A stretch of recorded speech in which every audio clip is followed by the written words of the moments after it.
Hello, anybody, somebody, nobody, whoever may never see this. I am Siegfried Alexander Faust, coming back at you with some more Warhammer 40k. This might be my last video for today. I've knocked them all out consecutively. I can't wait to eat steak and play some video games actually today. And I need to walk my dog and do other things. This is going to be in a Deathguard Battalion 2k list. Oh, whoops. Where is the CP? Start out. I knew you started with some. 3 CP. Excellent. You're gonna have 10 Plague Marines, all with different melee, full melee, and then I think one guy might have a gun, technically, because of banner or some shit. I don't know. Then 3 Foated Bloat Drones with the Flesh Mowers, Malignant Plague Caster, 1 Lord of Contagion, 1 Biologist Putrefier, 1 Calcified Dreadnought because I love them, and 3 Plague Burst Crawlers. And then I chose the sub-faction of Mortarian's Anvil. Like some other factions, this doesn't change stats or anything, give special abilities. It's just access to a stratagem, trade, or relic, if you want any of that. I like it for the relic, which I give to Lord of Contagion. He's going to have Warp Insect Hive, which is going to make him tankier. I mean, not tankier. When he makes an attack, you can roll the hit roll and can roll the wound roll. I like that because of Plague Reaper, which gives him -1 to hit. So now he hits on a 3-up. That lets him reroll the hit altogether, 3 1s and 2s. And even though he's going to be strength 8, depending on what I'm fighting, it could be on 2s or 3s. I'm going to be rerolling all wounds. Very nice. Love it. And then... yeah, I think that's just it. I don't think... does he? You don't have a Warlord trait, right? No. He does have Explosive Outbreak for the Deadly Pathogen, which is going to give it... so when he rolls a hit roll of 6, it gets an extra hit. So he could get even more hits, potentially. Plaguecaster is going to have Miasma Pestilence, which is the psychic ability to give... -1 to be hit to something of mine. Putrescent Fatality, which is going to buff something to give it +1 strength and toughness, which would be very nice. You could throw that on the Lord of Contagion or someone else. Make it so he's at strength 10 at that point, so you're definitely going to be wounded on 2s if you really need to. But then if you're fighting something that's toughness 8, well, then then that's going to give you 3-ups, and then the other thing will give you 2-ups, so very nice.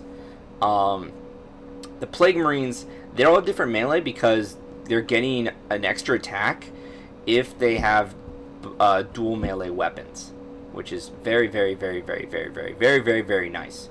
The Plague Marine with Icon is the one who's going to have not double melees. There's one guy there with a bolt gun.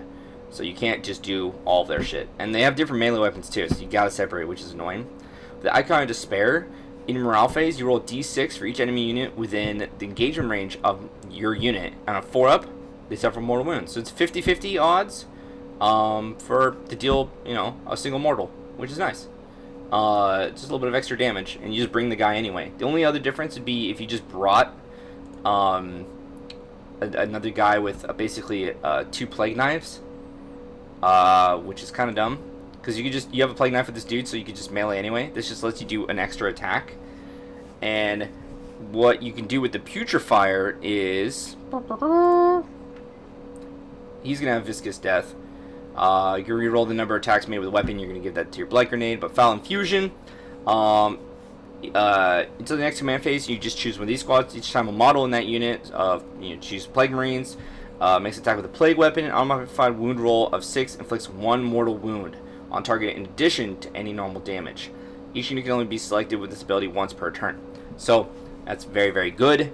And there's no cap on that, so you can just do that and then just run up and just do shit tons of melee. If you really want to not sacrifice your melee output, you can just get rid of the Icon guy. It's fine. It doesn't matter. Also, I skipped it, but the Plaguecaster has Befalling Runoff for Deadly Pathogen. That's going to give it so target does receive the benefit of cover against his attacks. That's kind of just garbo. You can do it on his Blight Grenade or his Corrupted Staff. It doesn't really matter. It was just another way for me to spend 5 floating points that I had. Chaos Leviathan Dreadnought, so good. Run it. He has the Melted Lance instead of the Grav Flux Bombards. The Grav Flux Bombards are just fine. against most armies, it's fine. Because Space Marines, Chaos Space Marines, a lot of other armies have a save of 3 up. Meaning you're going to get the damage of 3. It's already strength 8 with AP minus 3. And if you go to Cyclonic Melted Lance, yes, it's AP 4, D6, possibly with more, and strength 9. It's very nice, but that's an extra 40 points you have to spend. If you don't have the points, you don't want to spend it, don't. Gravflux is just fine. It's fine the way you are. But, you know, if you have the points, fuck it, dude. Be a bit more of a threat. The Foetid Bloat Drones, now I can go back to this shit. The Foetid Bloat Drones, because I had to read it off of Battlescript, there's just so much. They have Flesh Mowers. Flesh Mowers is AP minus 2, and they make 3 hit rolls instead of 1. So they have effectively 12 attacks. So nice. For strength 7, which you could be like, oh, well, that's an odd number. It's not the juicy 6 or the 8. 7 don't really care. Yeah, but remember, Nurgle has Aid's aura. He's stinky. So the stinky aura reduces your opponent's toughness by 1. So toughness 8, 7. So now you go 4 up. So you're effectively giving yourself against a lot of armies plus 1 to wound. So 7, because of that aura, makes it viable. And it's damage 2.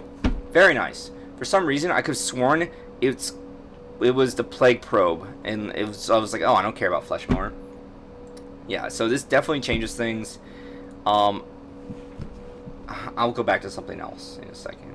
And they have disgustingly resilient army-wide. They reduce damage, etc. And they can 4-up explode for a lot of stuff in this army if they explode, and they don't hurt Nurgle. So it's very nice because it's stinky explosions.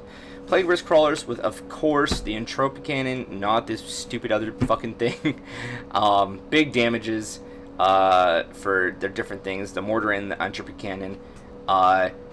Honestly, I think the Plague Burst is a little overrated. It's just because it got cheaper, it got bonuses here and there, that it's just very cool for what it does, but it's a bit of a distraction Carnifex. It's T8 and it just sits there. It has to be alive for 3 rounds, working in at least 3 rounds to earn its own upkeep, it feels like, against most armies. I just don't think it's that spooky. I think it's a little overrated for how spooky people give it credit for. And there's so many invulns nowadays anyway, people can just save, and it just doesn't do anything. So it's good, but you can just bring 1 of them. I would still recommend, if you can, to bring 1, because they have a stratagem you can use as well. Then if your opponent blows it up, and it's just kind of funny because you can just use it to bait out your opponent's deep strike, or use them as deny positions, and it's not the worst thing. I still think they're enough of a consideration to run them, but if you were to alter this list in any way, you could definitely remove about 2 of these guys, but I would definitely still, again, run 1 of them. Now, let me address the elephant in the room. There's no Terminators. There's no Blight Lords or Death Shrouds. More so, Death Shrouds. Blight Lords are good because their Armor of Contempt makes them very nice to just be a thing you can stick on an area and shoot. However, against a lot of Strength 4 type shooting stuff, more so just AP 0 to AP 1, your Plague Marines are going to have a 2-up save. They both have T5. So against some harder hitting things, yes, you would want the Terminators. But depending on your placement, with AOC currently, it's more about strategical movement. You should be fine with the Plague Marines and be able to have far more point efficiency to run them as Dev Terminators for toughness and survivability and doing OPSEC stuff. Now, for damage, yes, if you buff with a Putrefire and some other stuff in the Death Shrouds, you have a thick squad of Death Shrouds, they could do a lot of melee. And if you go against literally basically just Harlequins or Guard, yeah, I think just those armies, maybe, then their ranged Plague Spurt is good. It's mostly ass. It's not that good. Anything that's a flamethrower, effectively, sucks when it trades up, and their shit is strength fucking 3. They can reroll wounds of 1 because it's a plague weapon. They're gonna fucking need it because it's gonna trade up against most armies, so it's just garbage. I don't like it. So their melee is really good, and it can get even better with all these different buffs. But If you're trying to deep strike them in the back line, they're not going to get a lot of the buffs. And if you're trying, and you may not make the charge, and if you do it in the front, then you can just ran them up anyway, or they're not going to be getting as much work done. And if you're going to be giving buffs, you could just do the buffs here instead, and you get far more points. I think you could run 2 of these and more for the same price as a Terminator Death Shroud fully juiced up, I think. Could be wrong on that. Let me just check that out real quick. So a Plague Marine right now is 210. Death Shroud, where are you? That's Blight Lords. Death Shroud. Okay, I lie. It's 300. So, but effectively for a 5-man squad, it's 250. So for 250, you can actually fit, 2 of these 2 5-man squads of regulars equal them, and you're gonna get more wounds because the Death Shrouds are 3 wounds. These are 2, but you get overall more wounds via this. It's 2 separate squads. So they have to split their fire, and they're effectively almost as tanky. It's one of those situations where it's a what if, and it gives you options, but you're paying more than you should to have those options in most realistic scenarios generically against most generalized matchups. At the end of the day, build however you want. I don't fucking care. Have fun. Build a list. You don't have to do 3 of this, 3 of that, 3 of these. You can have 1, 1, 1, 1, 1. But if you fucking lose, it won't be a surprise to anyone. And then you can build the shittiest army ever and claim it's, good, but it could be just dice rolls. Really good dice rolls. So keep that in mind as well. Feel free to jump in the comments below. I like good-natured comments and constructive feedback. Like, share, and subscribe if you like my content. My Twitch handle is below if you want to check me out on Twitch, along with the Google Drive link for all the lists for that I do that are available in the army that I think are competitive. I'm making like a top 50. I'm almost there. I'm doing all the chaos stuff now. Check that shit out if you like. And again, this is one of the ones where I had to think about and readdress because I did run the Death Shroud actually. And again, if I would change anything, I'd maybe change the Plague Crawler amount. But this just lets you run up with basically everything, and I don't know. At the very least, this isn't a bad list. This and the Thousand Suns list are not bad lists.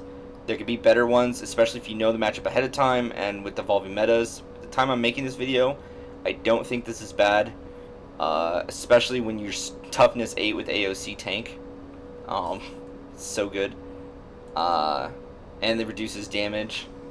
Ugh, disgustingly resilient. Without further ado, take care. I hope these videos have provided some insight on how to play some armies, and I hope you have some awesome wargaming. Later.